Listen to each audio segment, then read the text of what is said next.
Hello guys, welcome back. My name is Nathan and today we are going to be counting down the top 10 biggest steals from the 2022 NHL draft. Now this year, with how open and how wide open it was, we had some pretty great picks throughout really every single round of this draft. But when it comes to the 2022 draft, who were the biggest steals, who were the best picks, and which teams got the best value picks in the 2022 draft? Watch till the end for all of the steals and all the prospect analysis. Make sure you hit that subscribe button if you are new. 50% of you guys aren't subscribed, so if you like prospect and draft content, this channel is the place to be. Now, usually when it comes to my draft steals, I like to keep it outside the first round, but there were two draft steals in the first round this time around that were just so good I could not ignore them. And we're going to start things off with the 10th draft steal, going from highest drafted to the lowest drafted steal. And to start things off, let's go with Kingston centerman Shane Wright. Now, I know a ton of people have turned on him, but in my opinion, he's still the best prospect in this draft when it comes to raw fundamentals and what he could bring to the NHL level.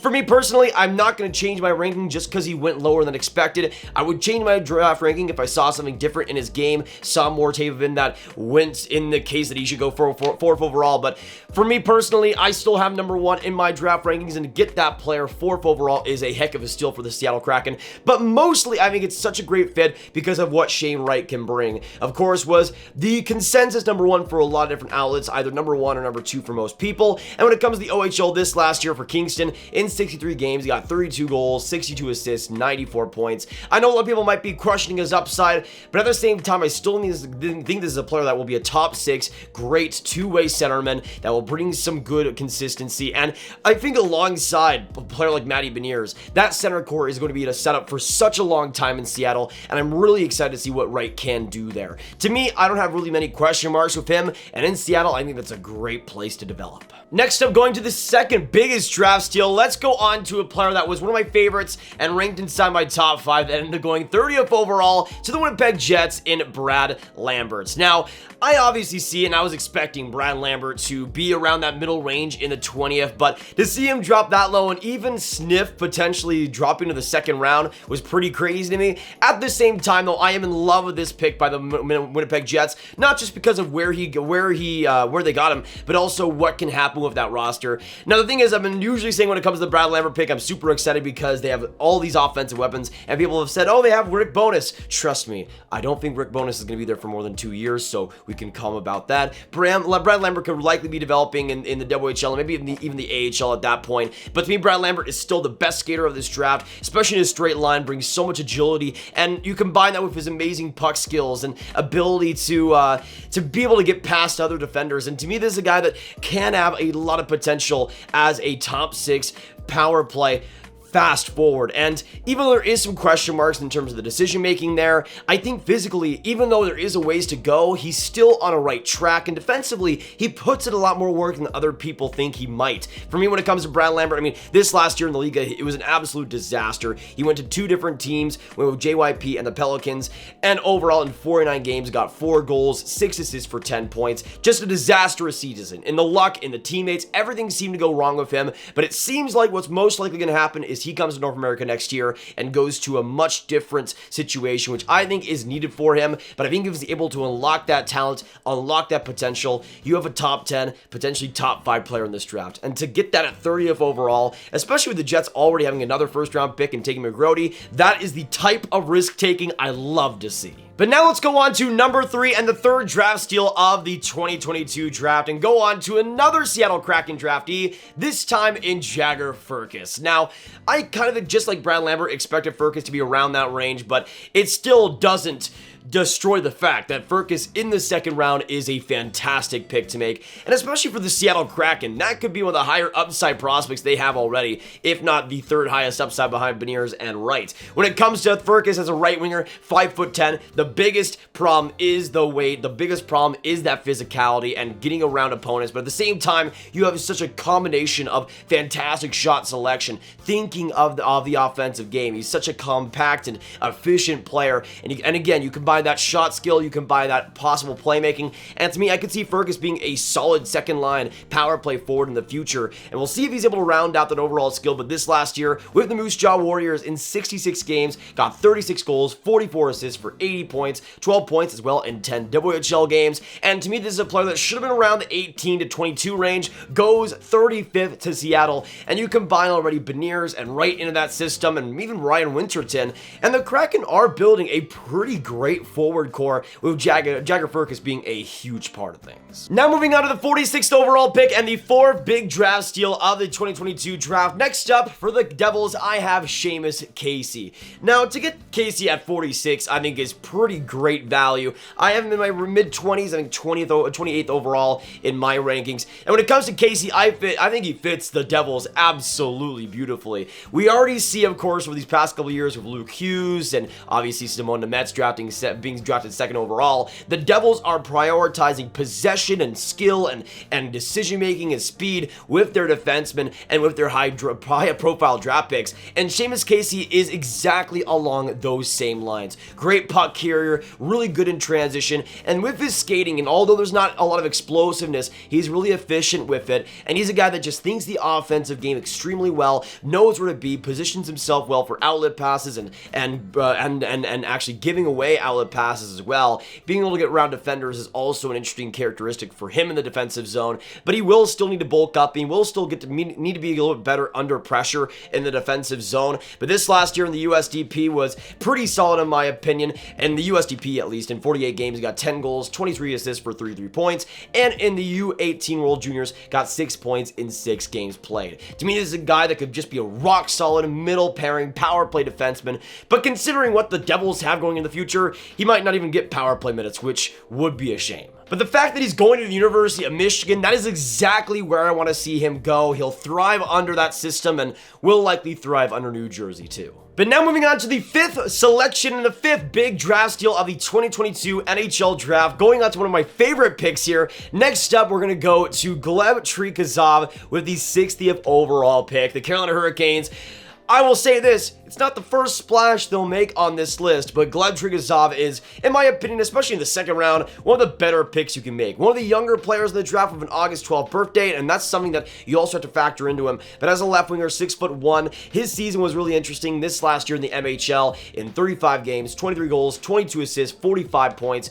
For me personally, when it comes to Gleb Tarasov, I have him in my first round, 24th overall is where I have him in my rankings, and there's just so much to like when it comes to Gleb. There's a lot of intensity, a lot of work ethic there, while you compound the solid skill, the good shot selection. This is a guy that won't take dumpy perimeter shots. This is a guy that will work for his high danger chances, and hopefully will be able to do that at the next level. There is, again, some maturity issues, there is some consistency issues, but I do think if he's able to fill out his frame a little bit more, if he's able to get even more confident, this is a guy that could turn out to be a middle six, maybe even second line player. And under the Canes system, with how much high upside draft picks they have, Gleb Tarasov fits beautifully with that. He will take a while, it will be a project pick, but at the same time, with what he's already shown as one of the youngest players in this draft, there's so much to love here. But next up, going to the sixth steal of the NHL draft, and still some fantastic options available. This was another pick almost right after Tarasov that I just loved. We're going to go to the Montreal Canadiens pick and go on to Lane Hutson. To me, this was one of the smarter and just better picks in this draft. Getting him at 62nd overall, I don't care how you view Lane Hutson, is great value and great potential. For me personally, when it comes to Lane Hutson, he was just outside my first round, I think 35th overall. To get him 62nd is unbelievable, but this is a player that I think fits really well into the Habs system. You obviously see that 5'8" stature, 159 pounds, and it is true, he does need to add more to his frame, but at the same time, I think he plays so smartly and just so efficiently that there's not as much of a need to be bigger, to be all that stronger. He will definitely need an adjustment once he gets to the pros, but I think he's a player that projects very well, has a great sense to himself. You combine that with silky hands, good skating, and especially in an agility sense, can do a lot in transition. And to me, Lane Hutson just seems like a great, potentially middle pairing skating D-man that can bring a lot with the game. And this last year in the USDP was over a point per game, 63 points in 60 games, 8 points in 6 USA World Junior games. And you just look at the pedigree, you look at what he can be, and I just love what we could see with the Habs with Hudson. You already, of course, have Cole Caulfield there as a shorter player. They go for another shorter American, and I think Lane Hudson is exactly the same type of thing as Cole Caulfield on defense. You bring so much there, so much intensity, so much electricity, and I'm just going to love to see if that pick works out. I think there's a good chance, and if it does, that's such an amazing selection by Montreal. Next up, let's go to another second round pick, and this was another player that just was picked in the second round, just barely. With the last pick of the second round,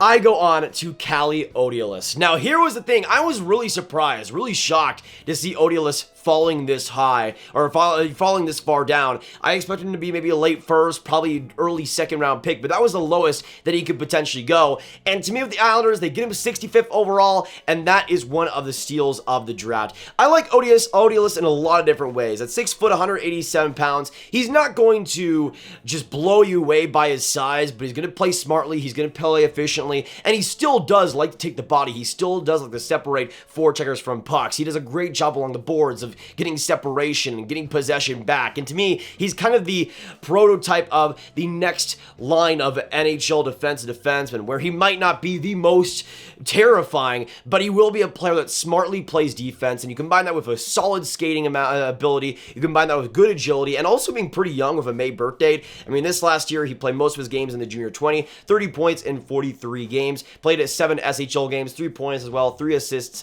in the U20 U18 World Juniors. But to me personally, this is just going to be a guy that will likely be a 5th, 4th defensive defenseman, and for the Islanders in the second round, that's exactly what you want to see. Next up, though, we're going to go to yet another New York Islanders draft pick, and another New York Islanders draft pick defensively. Let's go on to another steal for them, and let's go on to Isaiah George. 98th overall by the New York Islanders, and this was just, after getting Odiolus, a solid, in my opinion, one of the best defensive defensemen of the draft, you end up getting Isaiah George, who is still along those same lines and one of the best defensive defensemen of this draft. Now, just like Odiolus, he's not going to blow you away with his size at 6'1", but at the same time, he still does have a big stature to him, 196 pounds, and he really makes every single pound matter when it comes to physicality. He's such a smart player with it. He'll make open ice hits, but the smart ones that need to be made, and he'll end up just cornering players easily. He's great along the boards, able to push play solidly too, and on offense, especially when he is in the offensive zone, there's a pretty good playmaker there that I think can be unlocked. To me, I don't think he's just a one-dimensional defensive defenseman. There is something there, and you combine that with solid skating, and to me, that's exactly what I want to see. With my defensive defenseman, I need them to skate. I need them to keep up with the opposing forwards that are getting faster and faster every year, and Isaiah George is a great example of that. At 98th overall, just like Odiolus, that is a big add to that defense. Next up, though, we're going to go to another steal defensively, and I could definitely see why this player dropped. In some ways, physically, he's just not there, and also the Russian factor does play a part. But at the same time, one of my favorite steals of this draft was for the Carolina Hurricanes, Vladimir Grudinin. Now, if you were watching this stream earlier today, you guys knew we were just going through every single pick, wondering where Grudinin would end up going, and he eventually went 156th overall to the Carolina Hurricanes. In terms of my rankings, I had him 29th. I had him way up there in my rankings, and right at the end of the first round. To me, Grudinin,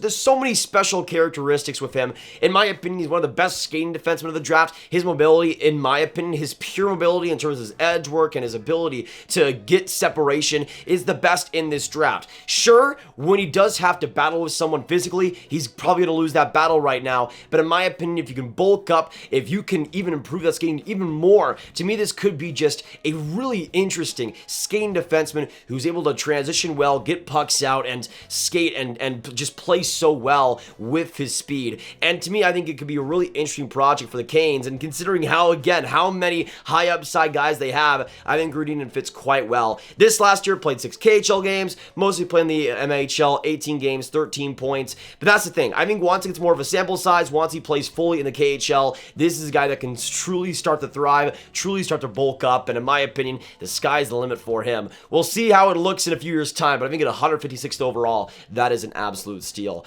Now going on to the last draft steal of the list, and one of the last draft picks of the entire draft. Let's go on to the Florida Panthers pick, and in my opinion, their best pick of the entire draft in Jack Devine. Now, this was a pretty fascinating one, because I expected Devine to be probably like an early third. I expected him to be a third rounder, whether it be in the early third or late third. I thought around that range where he could go. He ended up going in the 7th round, 221st overall by the Florida Panthers, and that's interesting to me. As a right winger, 5'11", this last year with the University of Denver, got 19 points in 36 games. In terms of USA NCAA players that were draft eligible, I was definitely a lot more higher on Jack Hughes than Jack Devine, but I think he was definitely worth a top 100 pick. But teams didn't see that way, and he ended up going all the way, almost to the end. I think it was like 4 other picks that were after him. He was almost going to be undrafted, and to me, that was an interesting case. And for me personally, I think is sometimes when it comes to the penalties that he takes, it can be pretty bad. But at the same time, although I don't think there's amazing potential here, I don't think he's going to be this amazing, consistent, and scoring player. I do think he's a guy that brings a lot of smarts to the game. He's pretty efficient. He can be consistent with his defensive skills. And to me, there's a player that you could have as maybe a fourth line, third line forward. And in that sense, when it comes to that playmaking, when it comes to that passing game, I think there's something to be unlocked there. Now, 7th round, I still don't see it. I still don't see it being that low for him. But at the same time, I think for the Panthers, you could get a solid NHL player here. And considering you get it in the 7th round and one of the very last picks of the draft, that is a home run pick, and in my opinion, it could turn out very well for the Panthers. In my opinion, if there's any player to come out of that 7th round and be an NHL player, Devine is easily the most likely. But that'll be it for today, guys. Thank you so much for tuning in. If you did enjoy, hit that like button, subscribe, hit the notification bell. Comment down below, what do you agree with my picks? Do you agree? Do you disagree with it? And let me know in the comments down below, what do you think were the best draft steals of this draft? And what do you think was the best draft pick as well for your favorite NHL team? Let me know your thoughts down below. Of course, share this video with your friends, get it out there to anybody you guys know. Share or click on this card for all my hockey prospect content right in one playlist. My name is Nathan. Have a great day, and I'll see you in the next one. Goodbye.